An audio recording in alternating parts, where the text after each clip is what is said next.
नमस्कार, आप देख रहे हैं आरएनआई न्यूज़ का ये बेहद ख़ास शो इतिहास की बात। इतिहास की बात में आज का इतिहास यानी 28 मार्च का इतिहास। आज के इतिहास में आपका स्वागत है। मैं हूं आपके साथ गुफरान खान। आज के इतिहास में हम आपको ले चलेंगे 28 मार्च के सफ़र पर। 28 मार्च की तारीख देश दुनिया के इतिहास में काफ़ी अहम रही। 28 मार्च के दिन कई महान लोगों ने इस दुनिया को हमेशा के लिए अलविदा कह दिया, तो कई महान शख्सियत ने जन्म भी लिया। चलिए 28 मार्च के सफ़र पर। इतिहास से अच्छा कोई दूसरा शिक्षक नहीं होता। इतिहास सिर्फ अपनी घटनाओं को ही समेटे नहीं होता, बल्कि इन घटनाओं से हम बहुत कुछ सीखते हैं।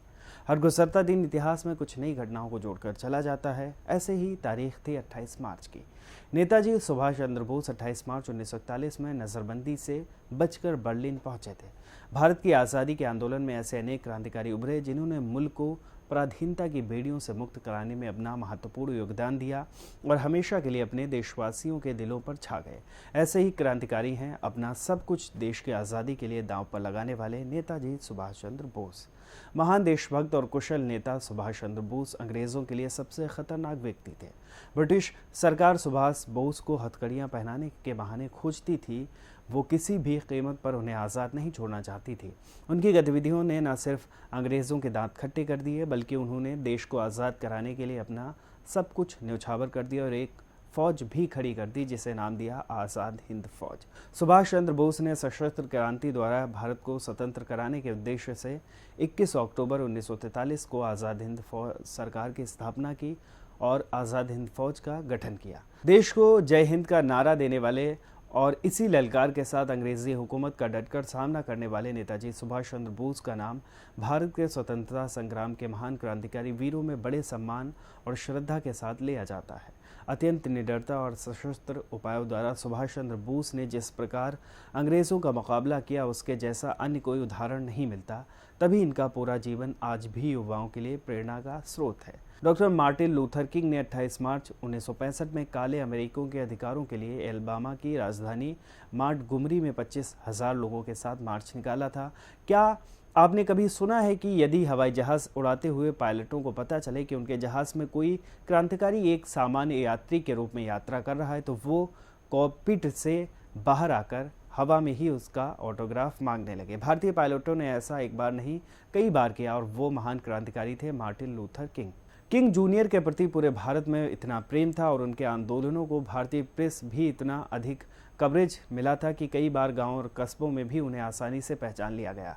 महात्मा गांधी तो कभी अमेरिका नहीं गए, लेकिन अमेरिकी समाज ने किंग जूनियर में ही अपनी तरह के गांधी की झलक देखी थी। भारत के गरीबों की स्थिति से किंग जूनियर बहुत विचलित हुए थे। एक तरफ फुटपाथ पर सोते हुए लोग, भयानक कुपोषण और भूखमरी, और दूसरी ओर यहाँ के अमीरों की जीवन शैली आवश्यकता से अधिक भोजन और सज धज को देखकर उन्होंने लिखा है, बुजुर्गा वर्ग चाहे वो श्वेत हो, अश्वेत हो या भूरा हो, वो दुनिया भर में एक ही जैसा व्यवहार करता है। 28 मार्च को जन्मे व्यक्तियों का इतिहास। 28 मार्च को कई महान व्यक्तियों ने जन्म लिया जिन्होंने दुनिया में आकर बड़ा नाम किया और बड़ा काम किया। प्रसिद्ध रूसी साहित्यकार मैक्सिम गोर्की का 28 मार्च 1868 में जन्म हुआ था। पॉप गायिका लेडी गागा का 28 मार्च 1986 में जन्म हुआ था। 28 मार्च को किन किन व्यक्तियों का निधन हुआ था। 28 मार्च 1552 में सिखों के दूसरे गुरु का गुरु अंगद देव का निधन हुआ था। सिख इतिहास बहुत महान है। सिखों के पहले गुरु श्री गुरु नानक देव जी ने 15वीं सदी में सिख धर्म की स्थापना की थी। सिखों के 10 गुरु हुए हैं।